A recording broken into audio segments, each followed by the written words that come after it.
Szevasztok! Nagyon barátságos vagy velem. Ja, ezért vagy te mérges. Már értem. Nem láttam a borjadat. Ezért brenkóskodsz.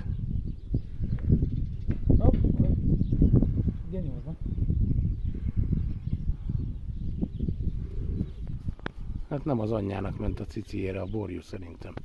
És akkor vannak kisebb súrlódások.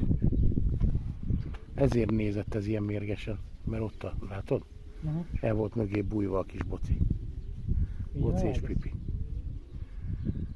És azért brenkóskodik. Ez közelebb mennék, nekem ugrana.